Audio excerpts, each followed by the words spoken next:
Mesdames, Messieurs, chers téléspectateurs d'Africa 24, bienvenue. Merci de votre fidélité à nos programmes. Vous avez dû le constater.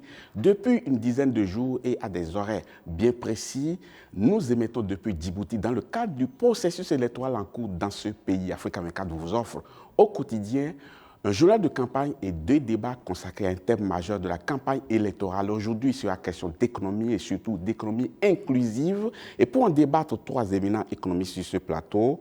D'abord, le gouverneur de la Banque centrale de Djibouti, M. Ahmed Osman Ali. Merci d'être présent sur ce plateau. Également avec nous, Elias Moussa Dawale, il est le ministre de l'économie et des finances. Merci, monsieur le ministre. Également avec nous, Mag Teré Ibrahim Ahmed, il est le directeur général de l'École nationale d'études judiciaires. Il est enseignant-chercheur. Merci d'être présent sur ce plateau. Les économies sont formelles. Djibouti a une économie solide, quand bien même cette économie n'est pas inclusive. Alors, quelles sont les recettes de cette économie solide? Comment est-ce qu'il faut faire pour que l'économie soit inclusive? Entre autres aspects que nous allons voir dans cet élément d'illustration signé Serge Kofi. Après avoir enregistré un taux de 8,4% en 2019, la croissance djiboutienne a ralenti et est tombée à 1,3% en 2020. La faute à une machine économique grippée par la pandémie de Covid-19. Malgré cela, les perspectives économiques à moyen terme continueront de refléter la stratégie du gouvernement visant à positionner le pays comme une plaque tournante régionale de commerce, de logistique et d'économie numérique. À l'arrivée du président Ismaël Omar Guelleh en 1999, les ports de Djibouti, c'était 2000 mètres de quais, 2 portiques et un terminal portuaire. Aujourd'hui, 2021, c'est 2 décennies, ce n'est pas beaucoup. Aujourd'hui, c'est 7 terminaux portuaires, c'est 7000 mètres de quais, c'est plus de...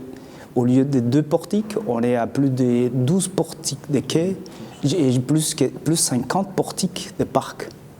Selon les experts, la croissance du PIB devrait rebondir à 7,1% en 2021. Une performance qui dépendra de la capacité du filet de sécurité que le gouvernement met en place pour protéger les ménages et les entreprises. Mais cette croissance sera toujours tirée par les réexportations des zones franches et les exportations de services de transport, de logistique et de télécommunications. Il faut aussi rajouter que la Banque mondiale a tablé 100 milliards pour construire les infrastructures terrestres et l'interconnectivité du continent. Djibouti est lancé déjà façade maritime. Maintenant, il faut qu'on réfléchisse sur notre tronçon, comment on peut dédoubler en fait nos routes, nos infrastructures terrestres, comment désengorger ces ports-là via les infrastructures ferroviaires et accompagner par rapport à cette politique générale du chef de l'État auquel la décentralisation est bien en avance aussi. On est en train d'aller vers l'avant. Malgré les indicateurs économiques positifs, Djibouti reste encore un pays à l'indice de développement bas. Une performance que promettent d'améliorer les 2 candidats en lice pour la présidentielle prévue le 9 avril 2021. Alors on revient sur le plateau. Personne ne reste indifférent aux chiffres qu'affiche le Djibouti, aux chiffres économiques qu'affiche Djibouti depuis quelques années. On a parlé de 8,4% en 2018, 7,5% en 2019. 1,3% en 2020 du fait du Covid-19 et les perspectives de la Banque mondiale sont quand même très positives en parlant de 7,1% en 2021, une très belle embellie économique. Monsieur le ministre, quelles sont les recettes de cette embellie économique? Écoutez, vous savez, Djibouti, de par sa position géostratégique, joue un rôle prépondérant dans la plateforme, dans la logistique régionale et internationale. Donc, pendant les dernières années, nous avons observé naturellement une corrélation directe entre l'économie et la croissance djiboutienne à celle de la région. Vous n'êtes pas sans savoir que la croissance, le taux de croissance en Afrique est principalement tiré par une croissance très forte dans la région est de l'Afrique, c'est-à-dire sur la façade est de l'Afrique. Depuis Djibouti jusqu'en Tanzanie, c'est une croissance qui est supérieure à, en moyenne de 5%. Donc, pour ce qui concerne Djibouti, c'est toute la stratégie de développement et le fondamental même de notre nouveau modèle de croissance, qui fait qu'il y a beaucoup d'activités, beaucoup d'actions concomitantes qui ont, vous l'avez vu dans les chiffres, qui ont permis à ce que cette croissance puisse vraiment être projetée sur une période assez longue, c'est-à-dire quasiment par rapport aux années 2000, début des années 2000, la croissance est positive.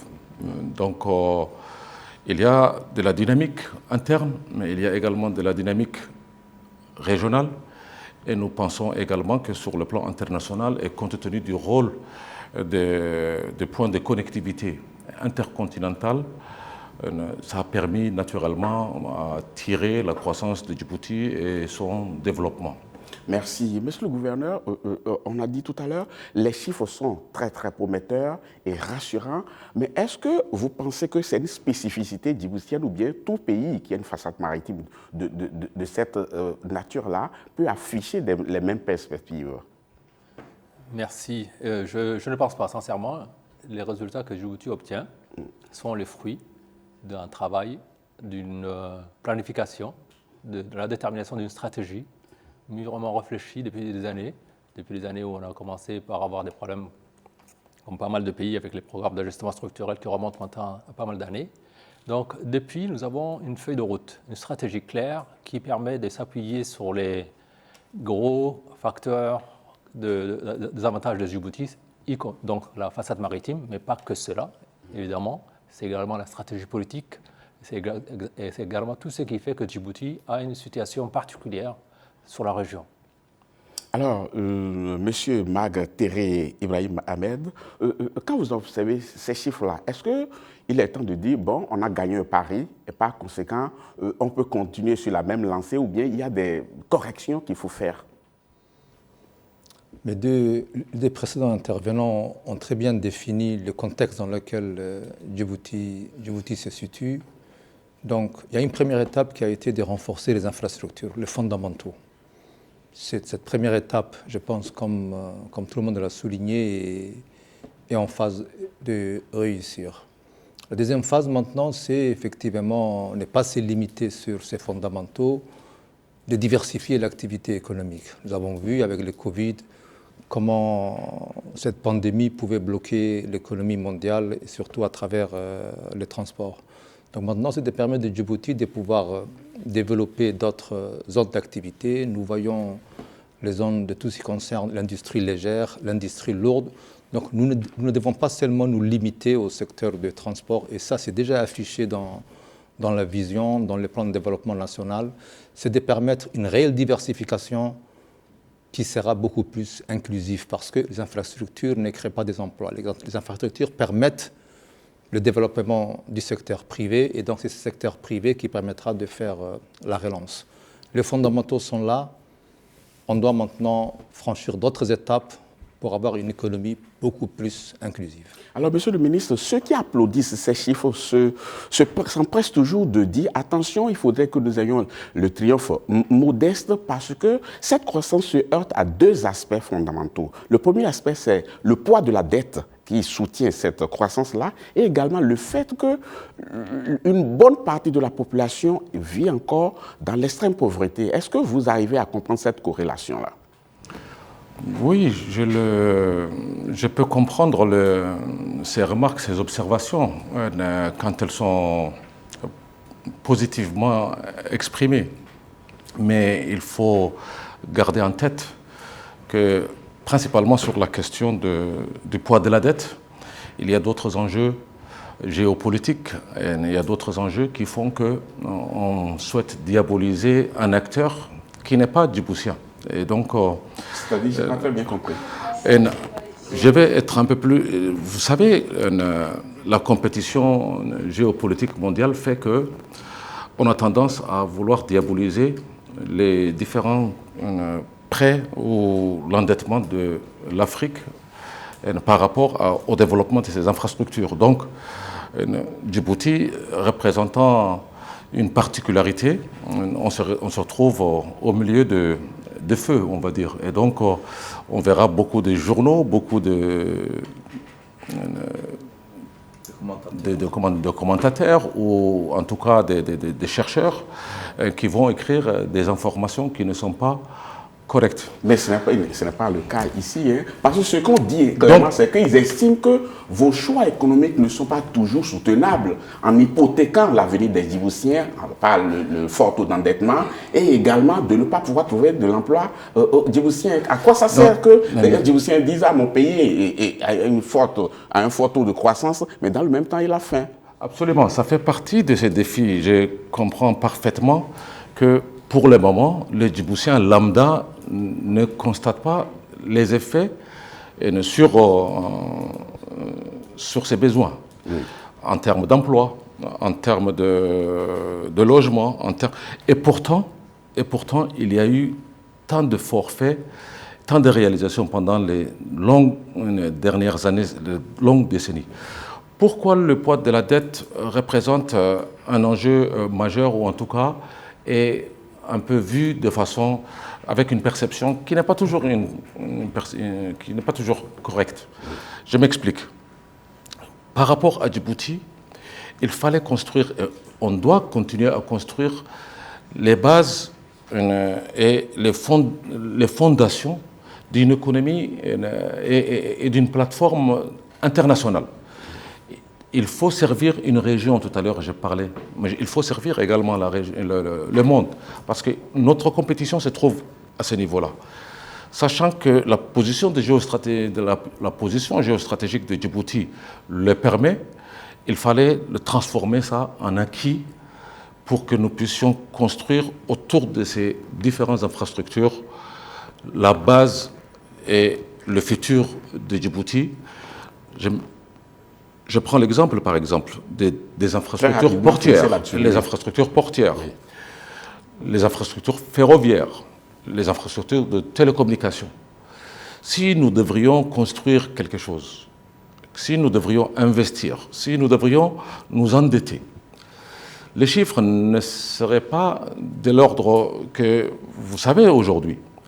Les chiffres seraient beaucoup moindres si seulement nos investissements étaient destinés à la consommation djiboutienne. Maintenant, notre ambition, elle est régionale, notre ambition, elle est internationale, et ce que nous sommes en train de faire en termes d'investissement, c'est fait pour aller vers l'ensemble de l'Afrique. Donc vous êtes en train de dire que nos investissements, je vais dire... Vous lancez aux Djiboutiens, c'est dit, et vous avez faim, mais attendez d'abord, on s'occupera de vous bien plus tard. Non, pas du tout. C'est ce que je comprends. Ce n'est absolument pas du tout ça. Nous sommes en train d'investir les bases d'une économie internationale. Gardez toujours en tête la taille de Djibouti en termes de population comme en termes d'espace.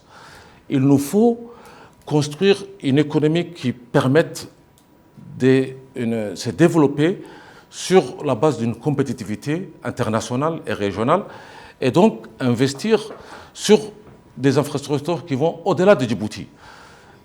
Le premier chiffre que je prends, 2 projets d'intégration régionaux font 40%, 38% à 40% de notre chiffre de la dette. Donc, pourquoi nous construisons ces infrastructures de base sur le plan régional et international?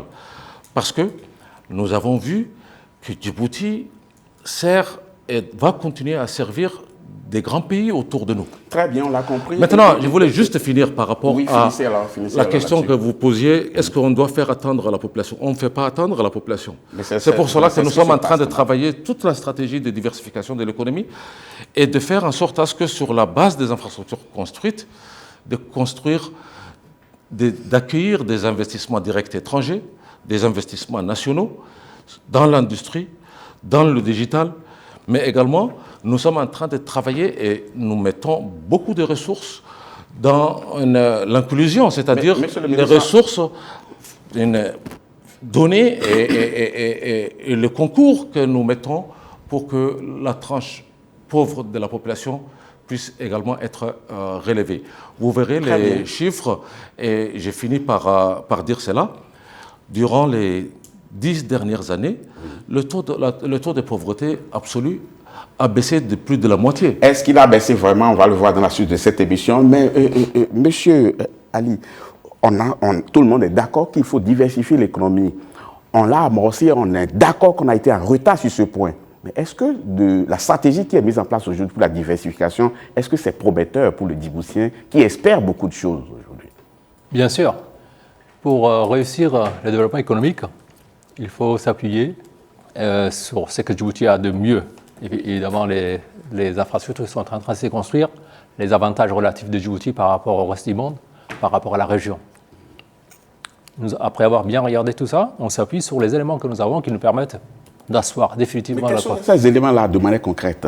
Les éléments, ce sont essentiellement les investissements sur les infrastructures qui sont en train d'être pratiquement comblés. Vous l'avez dit, le rail, les routes par rapport à l'utopie, les câbles sous-marins qui relient Djibouti et qui profitent pratiquement à toute la région. C'est le secteur bancaire, c'est le secteur des assurances, c'est tous ces chantiers qui sont en cours et qui permettent de structurer Djibouti, de fournir Djibouti des éléments solides qui lui permettent de tenir la route pour un bout de temps. Alors, M. Terré, les choix qui sont faits aujourd'hui en termes de diversification, est-ce que cela vous satisfait afin d'avoir un espoir pour la population dans les jours, les années à venir? Je reviendrai sur cette question de la dette. Si nous n'avions rien fait, qu'aurait-on dit de nous si les infrastructures au niveau de l'eau, de manière à permettre à ce que la consommation et le secteur industriel en profitent, ces constructions portuaires, tout ce qui concerne l'énergie, si nous n'avions pas fait tout ça, vous nous auriez dit que nous n'aurions rien fait. Là, c'est un pari sur l'avenir que nous faisons. Ce sont des investissements, ce qu'on appelle des investissements d'avenir. Donc, les investissements, les infrastructures ne créent pas beaucoup d'emplois, mais ce sont des infrastructures qui génèrent des emplois futurs plus tard. Et donc, sur ces questions, le choix a été fait. Après, au niveau de la vision et du programme national de développement, des options sont faites pour développer le tourisme, pour développer tout ce qui est effectivement l'énergie, de manière à rendre l'économie beaucoup plus attractive. Il y a tous les efforts qui sont faits en termes de climat des affaires. Donc, des investissements lourds, des réformes en profondeur sont faites. Pourquoi? Pour permettre à terme à ce que chaque Djiboutien puisse profiter des fruits de cette croissance. Donc, tout ceci, donc, entre le temps politique et le temps économique, il y a toujours une différence. Donc, la vision est là, les programmes sont là. Maintenant, c'est de permettre à ce que la population puisse avoir, dans la mesure du possible, cette croissance dans leur assiette. Et c'est ça toute l'ambition du gouvernement et toute l'ambition du candidat, effectivement, pour cette élection. C'est de permettre à ce que cette croissance se retrouve dans l'assiette de chaque Djiboutien. En tout cas, quand on énumère les secteurs dans lesquels il faut investir afin de permettre aux Djiboutiens de sentir cette croissance, on parle d'agriculture, on parle d'industrie, on parle de la fiscalité aussi, qui n'est pas toujours un élément prometteur, qui soutient les efforts des populations, on parle du tourisme aussi. Mais est-ce qu'on a suffisamment exploité tous ces facteurs-là? Monsieur le ministre, en diversifiant, l'agriculture, par exemple, occupe quelle place aujourd'hui? Très peu dans l'économie. Ça représente très grossièrement de 2%, 2 à 3% à cause du PIB. Des contraintes naturelles, c'est ça? Absolument. Mais Dieu merci, aujourd'hui, la technologie a levé les frontières. Et nous estimons que Djibouti doit arriver à sa sécurité alimentaire, en tout cas jusqu'au concours de 30 à 40% sur les 10 prochaines Donc vous allez années. réduire l'importation réduire les importations parce que nous nous sommes rendus compte que sur le plan sécurité alimentaire, nous étions encore plus fragiles que nous l'imaginions depuis l'instabilité observée autour de nous dans la région. Donc, la technologie aujourd'hui permet l'hydroponics, l'agriculture moderne basée sur la haute technologie, notamment l'hydroponie. Mais également les choses à venir. Vous n'avez pas encore commencé. Hein? On est en train de travailler. On est en train de travailler. Les Djiboutiens n'entendent pas ça d'une bonne oreille. Hein? On est en train. Qu'est-ce que vous voulez au jour d'aujourd'hui s'il n'y a pas un travail préalable qui est fait? Les mêmes erreurs ou des erreurs encore plus conséquentes observées par ailleurs en Afrique seront reproduites Donc, on a besoin de réaliser des objectifs, mais on a envie de le faire avec des effets vraiment particulièrement positifs. Monsieur le ministre, pendant que nous tenons cette émission, les candidats à cette élection présidentielle sont sur le terrain pour des meetings, pour aller susciter le suffrage des électeurs. Nos caméramans sont toujours derrière eux pour nous rapporter ce qui est dit au quotidien par ces candidats-là. Suivons tout de suite le journal de campagne présenté par Corinne Kandem. Bienvenue dans cette nouvelle édition du journal de campagne. La campagne électorale en vue du scrutin présidentiel à Djibouti se clôture ce mercredi 7 avril à minuit. Les Djiboutiens iront alors aux urnes 48 heures après pour élire leur prochain président. Les candidats en lice entrent dans la dernière ligne droite. Ils n'ont plus que quelques jours pour convaincre les électeurs. L'accès à l'eau potable, la construction d'une centrale géothermique, quelques projets que le président sortant Ismaïl Omar Guelleh entend concrétiser à Dikil une fois élu. Le candidat qui est à la rencontre des électeurs de la ville située au sud-ouest de Djibouti y a exposé sa vision pour développer la région durant les 5 années à venir. Un sujet de nos envoyés spéciaux à Djibouti. Des banderoles géantes et des affiches à l'effigie du candidat. À Dikil, rien n'a été mis de côté pour traduire son adhésion au message de campagne d'Ismaïl Omar Guelleh. La danse, les slogans, mais aussi les mots. Aujourd'hui, on est là parce que c'est le moment, c'est le grand temps de montrer M. Ismaïl Omar Guelleh qu'on est avec lui. Voilà, on soutient M. Ismaïl Omar Guelleh parce qu'on ne veut pas quelqu'un qui est meilleur de lui. C'est pour cette raison-là qu'on va à la 5e mandat. Le candidat de l'Union pour la majorité présidentielle a dévoilé au cœur de ce grand rassemblement de Dikil sa vision pour développer la région pendant les 5 années à venir. Il a évoqué entre autres la création d'une centrale géothermique et la mise en œuvre prochaine d'un projet d'envergure avec des partenaires chinois visant à régler définitivement le manque d'accès à l'eau potable dans la région.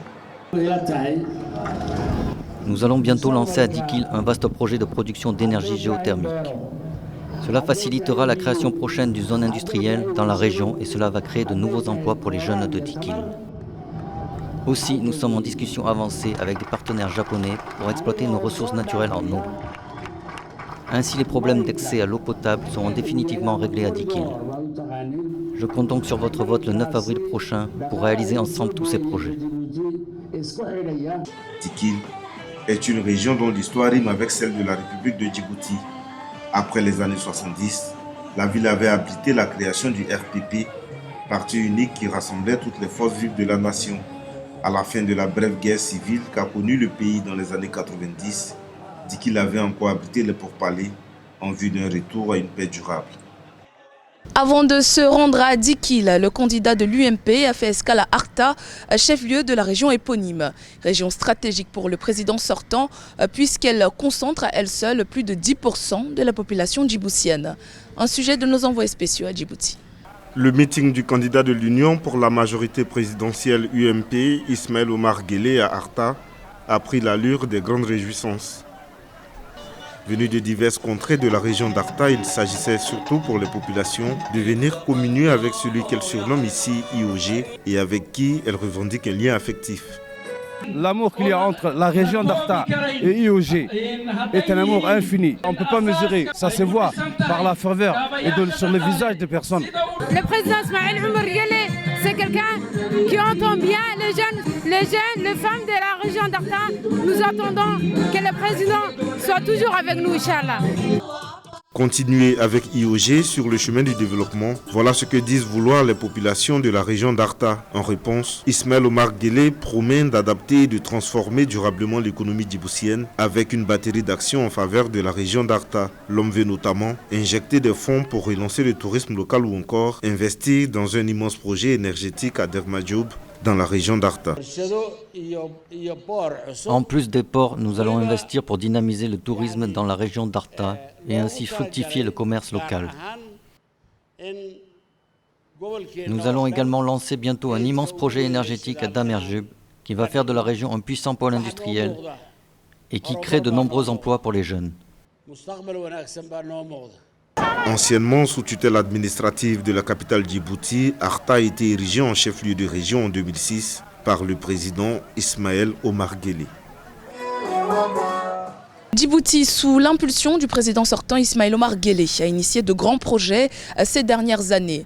Construction de ports, de logements sociaux, de routes ou encore de chemins de fer. Des réalisations financées entre autres par son partenaire chinois. L'endettement de Djibouti auprès de la Chine correspondrait actuellement à environ 65% de son PIB. Si certains appellent à la vigilance, le pouvoir en place se dit quant à lui confiant dans la capacité du pays à rembourser cette dette. Un sujet de la rédaction. Même impacté par la crise sanitaire mondiale, en 2021, Djibouti devrait afficher la plus forte croissance en Afrique avec un taux prévisionnel de 7,1% selon les estimations de la Banque mondiale. Le pays doit cette performance en partie à son partenaire chinois. Entre 2012 et 2018, pas moins de 14 milliards de dollars ont été investis par la Chine à Djibouti. L'endettement de Djibouti auprès de la Chine serait actuellement situé à environ 65% du PIB. Une donne qui pousse certains Djiboutiens à appeler à la vigilance. La Chine a une grande base à Djibouti. La Chine, c'est bien beau, elle a investi 14 milliards. C'est l'économie nationale qui va payer ces dettes. C'est nos enfants qui vont payer ces dettes. Cette peur jaune, elle fait peur aux Djiboutiens. C'est pour notre génération future. Il faut renégocier la dette, pure et simple. Puisqu'on ne peut pas, avec le Covid-19, on n'est pas sorti de l'auberge. Et il ne faut pas que notre pays en souffre, en subit les conséquences. Cette croissance pourra en effet se heurter au poids de la dette extérieure djiboutienne contractée auprès de la Chine. Mais l'exécutif rassure, les bénéfices générés par les infrastructures construites ces dernières années, notamment les ports, permettront d'éviter ce scénario. La dette, elle est néfaste quand elle n'a pas une base économique et une rentabilité derrière. Elle est la solution quand il y a ces éléments. Sinon, on ne se développe jamais. On continuerait aujourd'hui à essayer d'éliminer avec des silex, faire le feu. Il y a 12 ans, notre pays a construit le port de Doralé. Aujourd'hui, c'est après 7-8 ans, c'est zéro dette et c'est 100% des dividendes en augmentation tous les ans pour les pays. En 2013, la Chine a dévoilé son plan Belt and Road Initiative, une sorte de nouvelle route de la soie.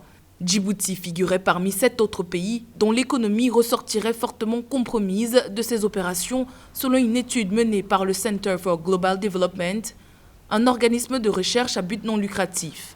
Le gouvernement djiboutien entend déjouer ce pronostic. Lancée depuis le 26 mars 2021, la campagne présidentielle à Djibouti amorce sa seconde étape. Mais quel bilan peut-on faire à mi-parcours ? État des lieux. Un sujet de nos envoyés spéciaux à Djibouti. Qui sera le futur président de la République de Djibouti au soir du 9 avril 2021 ? Sur le terrain, la campagne électorale bat son plein depuis ce 26 mars. D'un côté, le président sortant Ismaël Omar Guelleh, candidat à sa propre succession, qui multiplie les meetings à travers le pays. Sa stratégie, défendre son bilan plutôt élogieux en matière de performance économique, grâce notamment à d'importants investissements dans le développement des infrastructures. Mais le candidat de l'Union de la majorité présidentielle devra croiser le fer avec Zakaria Ismaël Farah du Mouvement pour le développement et l'équilibre de la nation djiboutienne. Celui-ci fait campagne autour d'une distribution inégale des fruits de la croissance. Une semaine après son lancement, la campagne se déroule dans le calme sur l'ensemble du territoire, signe de la maturité des Djiboutiens. Comme vous le constatez chaque jour, le calme et la sérénité dans lesquels se déroule cette campagne mettent en exergue la maturité de nos concitoyens, tout en démontrant de façon évidente leur attachement à l'unité nationale et à la paix sociale, et dans le respect en tout cas des opinions diverses. Cela prouve une fois de plus que la République des Djibouti et des Djiboutiens ne déroge point, et quelle que soit leur divergence politique, à la seule règle qui vaille, qui est celle de considérer pleinement l'amour de leur patrie, particulièrement quand ils considèrent l'importance de la paix et de la stabilité de notre pays. Pour garantir une élection crédible et équitable, le gouvernement djiboutien a mis en œuvre une série de mesures. L'une des mesures phares reste la Commission nationale de la communication, un instrument qui vise à garantir une présence équitable de tous les candidats dans les médias. Pour finir, il est important de rappeler les efforts consentis par le gouvernement pour davantage permettre dans une telle élection la transparence dans le déroulement du processus électoral, comme de l'équité du temps de parole entre les candidats dans les médias en créant par exemple la CNC. À noter que la création de cet organe qui vise à garantir l'équité du processus électoral date de la présidentielle de 2016. C'est la fin de cette édition du journal de campagne. Merci de nous avoir suivis. Restez sur Africa 24 pour suivre l'évolution de la campagne électorale djiboutienne. Nous revenons sur le plateau d'Africa 24 pour la suite de cette émission après ce journal de campagne. Et vous avez dû le constater, il n'y a pas eu de meeting du candidat en face. Je veux parler de M. Zakaria qui n'était pas dans le journal de campagne, non pas parce que nous n'avons pas voulu relayer ses activités, mais il n'en fait pas. Il n'y a pas eu de meeting depuis quelques moments du candidat Zakaria. Donc nous ne pouvons, malgré toute notre détermination, nous ne pouvons pas vous relayer des activités le concernant. En tout cas, de toute façon, la campagne se poursuit. Si éventuellement M. Zakaria faisait la moindre activité, nous serons là pour vous relayer, pour vous en donner lecture. On revient sur ce plateau pour vous dire que nous sommes toujours avec les mêmes invités, le gouverneur de la Banque centrale de Djibouti, M. Ahmed Osman Ali, merci d'être toujours à notre compagnie. Le ministre de l'économie et des finances, Elias Moussa Dawale, est toujours à notre compagnie, merci M. le ministre. Et le directeur de l'École nationale d'études judiciaires, qui est ancien chercheur, Mag Tere Ibrahim Ahmed. Je retourne vers le gouverneur. Vous avez constaté dans le journal de campagne que quand on parle de dette, cela fait peur beaucoup aux Djiboutiens qui se posent des questions par rapport à l'avenir. Malgré toutes les explications qu'on donne, apparemment, on ne les convainc pas vraiment. Qu'est-ce qu'il faut leur dire désormais? Est-ce qu'il faut inverser le paradigme désormais ou bien il faut continuer de la même manière? Effectivement, c'est une question qui est à la fois alimentée par la crainte de la population telle qu'on vient de les entendre, mais également par les médias, par les journaux, par l'extérieur. Il est clair que Djibouti a explosé sa dette avec deux projets, comme l'a dit tout à l'heure le ministre. C'est les projets qui portaient sur l'eau, l'oléoduc à peu près, et puis le chemin de fer de Djibouti. Sur les premiers, ces projets permettent à la population de Djibouti d'être complètement à l'abri de la soif. C'est un projet d'une nécessité, parce que l'eau c'est la vie. S'il n'y a pas d'eau, on ne peut pas vivre dans un pays. Donc c'est une infrastructure qui met définitivement à l'abri les Djiboutiens de la soif. Le deuxième projet, c'est un projet de construction d'un chemin de fer. Il faut se souvenir que le chemin de fer était à la base de la création de la ville de Djibouti. Mais avant de parler du chemin de fer, vous avez parlé de l'eau. Est-ce qu'on peut dire aujourd'hui que tous les Djiboutiens ont accès à l'eau potable? On peut dire que tous les Djiboutiens ont accès potentiellement à l'eau potable. Il y a des réglages à faire pour que l'oléoduc arrive. Seulement des réglages, hein? Il y a des réglages, oui, effectivement, oui, parce que... 80% des Djiboutiens ont accès à l'eau aujourd'hui. 80%, vous avez dit. Voilà. J'espère que les Djiboutiens qui nous écoutent ne vont pas démentir ces chiffres, parce que j'ai entendu certaines personnes quand même dire « Ah non, aujourd'hui, nous n'avons pas encore accès à l'eau potable ». Monsieur le gouverneur. Le pays est en chantier, donc effectivement, l'oléoduc est terminé. La semaine dernière, il y a eu l'inauguration d'une usine de dessalement de l'eau qui correspond qui peut produire jusqu'à pratiquement 80% des besoins de la ville de Djibouti. Donc, les deux compris, à moyen terme, très court terme, on peut dire sereinement que Djibouti se met à l'abri de la soif, définitivement. Je reviens sur le premier projet qui a porté vraiment la dette de Djibouti à un niveau important. Ça consistait à la construction des chemins de fer. Et je disais que la construction des chemins de fer, c'est à la base du développement de la ville de Djibouti. C'est une ligne commerciale, c'est un mode de transport. Il va de soi que le coût de transport supporté par les opérateurs permettra de revitaliser cette ligne qui était à l'origine même de la création de la ville de Djibouti. Donc, ce n'est pas un endettement qui est attendu, c'est plutôt une croissance qui est attendue pour permettre justement à ce port de servir mieux encore le pays de la région. Monsieur le gouverneur, si on comprend très bien, vous êtes en train de dire, Djiboutiens, c'est vrai qu'on s'endette aujourd'hui, mais on travaille pour vous. Donc bientôt, vous aurez les résultats. Absolument. Mais il y a un autre secteur quand même qui, de par la position géographique stratégique de Djibouti, aurait pu quand même engranger un certain nombre de ressources. C'est le tourisme. Je me tourne vers M. Tere. On dit que Djibouti sert de pont entre l'Afrique et le Moyen-Orient, et de par la position géographique, on aurait pu développer une vraie activité touristique. Mais aujourd'hui, le tourisme apporte quoi à l'économie de Djibouti? Et ça, il faut attendre avant de pouvoir le mettre en exergue? Comme vous le dites, le tourisme est un secteur effectivement qui est fortement stratégique et qui permet de réduire énormément le chômage. Oui. Mais là aussi, c'est un secteur qui a besoin d'infrastructures, construire des routes, construire des lignes électriques. Et donc, tout ce qui veut avoir un développement sans financement préalable des infrastructures, je pense, sont dans la chimère. Que ce soit effectivement au niveau du tourisme ou que ce soit n'importe quel autre secteur, les infrastructures sont essentielles. Les infrastructures routières, les infrastructures au niveau de l'énergie sont très importantes. Et donc, tous ces secteurs, donc, ils sont dans ces programmations de développement et ce sont effectivement les investissements qui vont nous permettre de nous développer. Donc, un pays qui n'a pas d'investissement, comme disait effectivement dans l'interview le directeur du port, les infrastructures portières ont nécessité de la dette. Mais aujourd'hui, la dette est remboursée. Donc, est-ce que ces infrastructures vont tomber du ciel? Non. Ce sont des infrastructures d'avenir. Et comme infrastructure d'avenir, il y a un endettement préalable à faire. Cet endettement préalable permet après de créer tout ce qui concerne comme activités connexes. Mais ces activités connexes ne pourraient pas se développer sans l'infrastructure fondamentale. Donc, beaucoup de gens, comme disaient les ministres, beaucoup d'observateurs extérieurs, pour contrer un acteur stratégique, un partenaire stratégique à Djibouti, vont gonfler sur la dette. Tant que la dette concerne des investissements, surtout des investissements commerciaux, c'est une dette qui est tenable et qui, à terme, permet une croissance, un développement et une inclusion économique. Monsieur le ministre, certes, beaucoup de Djiboutiens attendent que l'État les recrute pour être dans la fonction publique, mais il y a certains quand même qui prennent leurs responsabilités en créant des entreprises. Mais ceux-là aussi disent heurter une pression fiscale qui ne dit pas son nom. Effectivement, il y a une réalité. La réalité est que, de par notre histoire, je parle en tant que... Monsieur le ministre, vous n'allez pas aller dans l'histoire pour répondre à cette question. Est-ce que la pression fiscale est une réalité, oui ou non? Je vais quand même rester dans l'histoire pour comprendre ce que nous sommes en train de faire actuellement. On n'a pas beaucoup de temps pour faire l'histoire. Les Africains et les Africains francophones, généralement, ont tendance à vouloir aller vers l'administration, à chercher le tout-État, l'État-providence, pour l'emploi, pour le marché, pour sa protection, ainsi de suite. Et on sait malheureusement que l'État, à un moment donné, a ses propres limites.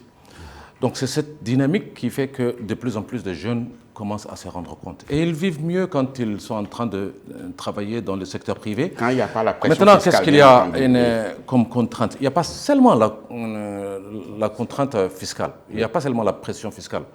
À Djibouti, quand vous comparez à d'autres pays, la pression fiscale reste cependant raisonnable. Pour les jeunes start-up, les jeunes entrepreneurs en devenir, il y a tout un package qui est développé. Maintenant, si de temps en temps, il y a des points sur lesquels les jeunes se heurtent, c'est pour cela que nous avons créé beaucoup d'institutions. C'est pour cela que nous avons, par rapport au président, actuellement un candidat pour le renouvellement de son mandat, beaucoup d'initiatives sont faites. Mais vous dites avoir créé beaucoup d'institutions, c'était pourquoi? Pour quel but? Pour faciliter et améliorer l'environnement des affaires, mais surtout de vraiment permettre à cette nouvelle génération de Djiboutiens à aller vers l'entrepreneuriat, à aller vers d'autres horizons que la fonction publique. Quel est l'accompagnement que vous faites alors à ces jeunes-là qui initient? Les différents avantages qui sont donnés. Les accompagnements. Les accompagnements sont de différents ordres. Sur le plan fiscal, j'ai cru comprendre que certaines mesures fiscales avantageuses ont été un peu revues et le président a donné, dans son dialogue avec la jeunesse, la promesse de revoir s'il y a eu quelques points sur lesquels ça n'a pas pu aboutir. Mais les patentes sont annulés, sont zéro pour les 3 premières années d'un jeune entrepreneur. Imaginez-vous un jeune entrepreneur qui commençait, par exemple, ses activités, il payait pour enregistrer son entreprise $1 400. C'est un peu plus de 250 000 francs Djibouti. Au jour d'aujourd'hui, les frais d'enregistrement des entreprises sont passés à $100, 17 000. De 1 500 à $100. Ça, c'est sur le plan une incitation en termes de levée des barrières. Mais il y a également le fonds de garantie qui est mis en place au jour d'aujourd'hui. Il sert à quoi? Il sert à garantir tous ces jeunes qui n'ont pas toujours cette possibilité de pouvoir avoir des garanties et des collatérales de la part de leur famille Donc c'est l'État qui prend cette garantie. Et ces fonds de garantie, ils exercent vraiment une action positive pour le développement du secteur privé, mais plus spécifiquement sur le développement des jeunes entrepreneurs. Je n'oublie pas non plus de toutes les autres activités, notamment des centres d'incubation qui sont créés. Là, une des mesures phares du candidat Ismaël Omar Guelleh pour les 5 années à venir, c'est de créer un parc de très petites et petites entreprises où l'accès aux outils de travail, aux outils de production, mais également à des bureaux qui sont... Parce que le loyer au jour d'aujourd'hui représente également un frein à l'entrepreneuriat des jeunes. Donc c'est tout cet écosystème qui est revu et on va l'approfondir dans les prochains jours. Merci, Monsieur le ministre. Nous aurions bien voulu avoir quand même les représentants du candidat en face sur ce plateau, du candidat Zakaria. Malheureusement, ils n'y sont pas, non pas parce qu'on n'a pas voulu les inviter, mais on les a invités, ils n'arrivent jamais. On ne connaît pas les raisons, mais nous continuons quand même de les inviter. Si un thème les intéresse, ils pourraient venir peut-être pour contredire ou valider votre stratégie et par laquelle vous êtes en train d'accompagner la jeunesse. Monsieur le gouverneur, on a parlé des câbles sous-marins qui auraient quand même pu développer des activités dans le secteur numérique. Mais là aussi, Djibouti n'est pas une bonne plateforme de développement de ces activités-là. Où se trouve le problème à ce niveau? Le problème, vous l'avez dit, se trouve effectivement dans l'accompagnement et le ministre vient de citer quelques exemples des outils qui ont été mis en place pour accompagner les jeunes à se prendre en main. Pour le mandat à venir. Mais non, juste là, pas grand-chose. C'est déjà en cours. Hein. Ce sont des choses. C'est donc, nous vous parlons, ce sont des choses qui sont déjà en place. Le fonds de garantie, c'est quelque chose qui est en place. Il y a une institution financière aussi qui permet aux jeunes entrepreneurs d'entreprendre, quel que soit le secteur, des initiatives pour qu'il y ait des emplois. Le secteur numérique, le télécom, présente effectivement un bon potentiel. Il y a toute une stratégie qui fait partie de la feuille de route du président qui permet justement d'exploiter ces créneaux. C'est un pays jeune, on n'a que 44 ans. Donc il y a énormément de chantiers qui sont ouverts, qui sont repris en résumé dans le programme du président et dans le cadre duquel vous trouverez toutes les réponses aux questions que vous posez en termes d'accompagnement. Les jeunes, par exemple, on a initié des projets de microfinance qui sont présents sur tous les territoires, pas à Djibouti, ville seulement. On a amélioré les taux de bancarisation. On est en train de chercher des solutions pour permettre aux jeunes et aux moins jeunes d'avoir des ressources pour entreprendre, prendre le risque. Le fonds de garantie permet de mitiger le risque entre les banques et les porteurs de projets. C'est un ensemble de faisceaux de secteurs qui sont tous en chantier et qui avancent bien et qui expliquent le taux de croissance que vous avez et qui garantissent aussi qu'il sera encore mieux dans les années à venir. Monsieur Terré, le secteur énergétique, voilà encore un secteur stratégique qui constitue aussi un frein aujourd'hui aux initiatives des jeunes par rapport à l'installation à leur propre compte. Est-ce que tous les Djiboutiens aujourd'hui ont accès à l'électricité? Ça fait partie effectivement des défis. Ma question est, ça fait partie des défis. C'est oui ou c'est non, monsieur Terré? Monsieur Babila, ça fait partie des défis qui sont en face de nous et qui sont au fur et à mesure réglés. Donc auparavant, nos centrales fonctionnaient au fioul. Aujourd'hui, elles fonctionnent à travers l'interconnexion avec l'Éthiopie. Et effectivement, l'expansion du secteur, donc le branchement, s'élargit. Ce n'est pas du jour au lendemain que les choses vont s'améliorer. Il y a une stratégie qui est mise en place, des efforts que nous constatons et des résultats également que nous constatons. Donc le secteur, donc la DDS intervient dans tout ce qui est effectivement solaire aux populations les plus défavorisées, que ce soit à Ali Adé ou que ce soit dans d'autres régions.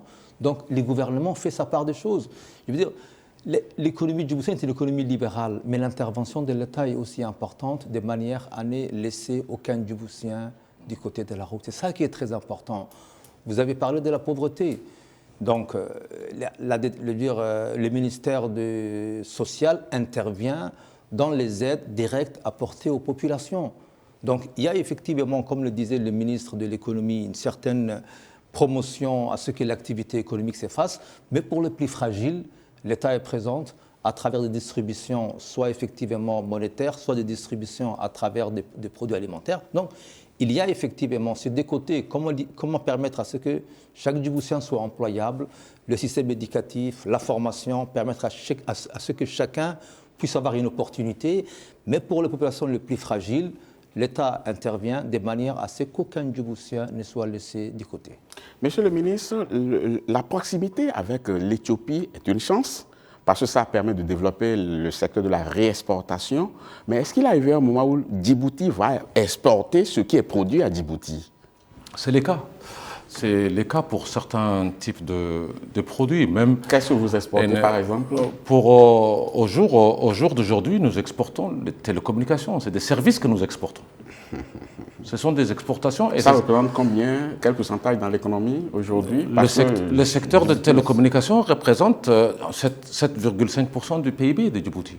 Mais la zone franche de Djibouti est principalement orientée vers Djibouti. Et la zone franche s'est multipliée, enfin les PIB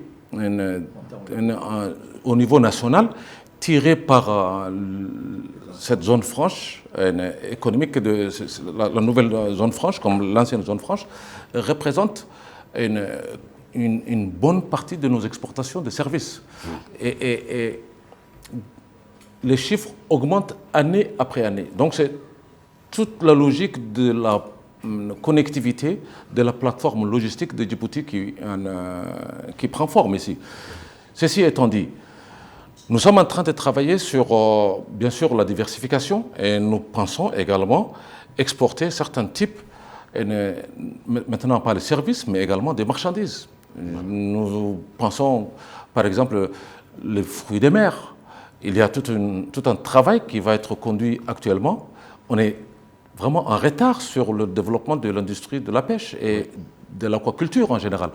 Ça, c'est un secteur qui va permettre non seulement C'est un retard qui s'explique selon vous? Ce n'est pas le quota, non, c'est un... Non, je dis, est-ce que le retard sur le plan du développement de la pêche, est-ce que c'est un retard qui s'explique? Il s'explique de façon interne, je veux dire. Hein. On a besoin de former plus de monde, on a besoin maintenant de voir plus de Djiboutiens, plus d'investissements également directs également, et surtout de travailler vraiment en synergie sur la place, sur la région. Les Djiboutiens non plus ne sont pas les premiers sur la pêche, par exemple. C'est vraiment un problème culturel qu'on est en train de lever. Vous voulez dire que les Djiboutiens n'aiment pas la pêche, c'est ça? Ou bien très peu par rapport au potentiel, qu'il y a dans la mer, dans l'économie bleue en général. Les Djiboutiens, malheureusement, ne sont pas encore. Donc, au même titre que nous sommes en train de travailler sur l'agro-entrepreneuriat, l'agro-business et l'agro-pastoralisme, on a besoin également de travailler vraiment sur...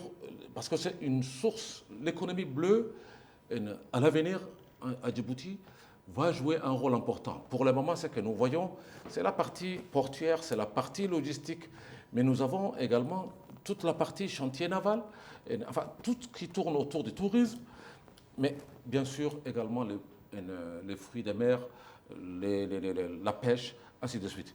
Moi, je voulais très rapidement, avant de passer ce point, revenir sur la question que vous avez posée sur l'accès à l'électricité, à l'énergie et à l'inclusion en général. Ça fait partie des grandes priorités du pays. Beaucoup d'investissements sont faits. Et ce sera votre dernière prise de parole dans cette émission. Finissez là-dessus, s'il vous plaît. Très bien. Donc, je disais que par rapport à l'accès, je donne un chiffre. Au jour d'aujourd'hui, sur l'enquête, la dernière enquête EDAM, c'est-à-dire sur la pauvreté, nous constatons que 60% des Djiboutiens, 59% plus exactement des Djiboutiens, ont accès à l'électricité. Maintenant, dans ces 50, on est bien meilleur que beaucoup d'autres pays africains avec qui on peut se comparer et qui ont des potentiels nettement meilleurs que Djibouti. On est à 59%. Prenez l'exemple de nos voisins et vous verrez si Djibouti... Lesquels voisins, parce que vous en avez plusieurs? Éthiopie, vous l'avez dit? L'Éthiopie, par exemple. Je ne vais pas faire cette comparaison de façon vraiment irrationnelle avec Djibouti parce que toute proportion gardée. Ceci étant, 59%, 60% aujourd'hui des Djiboutiens ont accès à l'énergie. Quand vous regardez ces chiffres sur le plan national, vous avez la ville de Djibouti qui représente le plus dans ces 60%, c'est-à-dire autour de 90%. Quand nous sommes en train de parler, quand nous sommes en train de parler d'accès à l'eau, d'accès à l'énergie, ça ne veut pas dire systématiquement que tous les foyers sont branchés. C'est-à-dire la disponibilité de l'eau comme de l'énergie à des distances. Quels sont les indicateurs économiques? Toujours est-il qu'il y a des efforts à faire dans ce domaine-là aussi. Monsieur le gouverneur, le candidat Ismaël Omar Guelleh suscite le suffrage des électeurs pour 5 années à venir. Sur quoi devrait-il mettre l'accent désormais si le mandat lui était accordé? Rapidement, on va finir cette émission. Il a dit dans sa lettre, effectivement, je peux vous le résumer, c'est l'amélioration de la gouvernance, tant de l'État que des établissements publics qui contribuent à un gros pourcentage du PIB. C'est l'accompagnement, c'est la meilleure formation, c'est l'exploitation de l'énergie qui a été assurée avec l'interconnexion, avec tous les projets géothermiques qui sont en train d'aboutir, avec l'installation de solaire. Tout ça qui va permettre aux Djiboutiens d'être complètement à l'abri de ce problème énergétique qui était un facteur de blocage du développement. Ça, c'est quelque chose qui va se dérouler très rapidement. Sans oublier l'assemblage de tous ces faisceaux qui permettent justement à ce que la jeunesse auront de plus en plus de moyens de se prendre en main. Monsieur Terré, dernière question. Dans cette émission, les Djiboutiens estiment que le port c'est bien, le chemin de fer c'est encore mieux, mais qu'est-ce qu'il faut attaquer désormais pour les 5 années à venir pour que les Djiboutiens puissent souffler davantage? Comme mes deux collègues, mes deux effectivement présentateurs l'ont souligné, les défis sont multiples. Et effectivement, c'est de cette multiples interventions qu'on arrivera à régler le plus grand défi qui concerne aujourd'hui l'Afrique, c'est celui de l'emploi. Et cette question de l'emploi se réglera à travers la formation. Et tous ces chantiers sont ouverts et effectivement constitueront donc, comme il est constaté, le défi prochain. En tout cas, il est temps de remercier nos invités sur ce plateau, le gouverneur de la Banque centrale de Djibouti, Ahmed Ousmane Ali. Merci d'avoir été des nôtres. Elias Moussa Dawalé, le ministre de l'économie et des finances, merci d'avoir participé à cette émission. Et l'enseignant-chercheur directeur général de l'École nationale d'études judiciaires, Mag Terré Ibrahim Ahmed. Merci beaucoup, chers téléspectateurs. Ainsi se referme cette émission. Merci beaucoup de l'avoir suivi. Nous vous donnons rendez-vous très bientôt pour un autre numéro de cette émission. À très, très bientôt.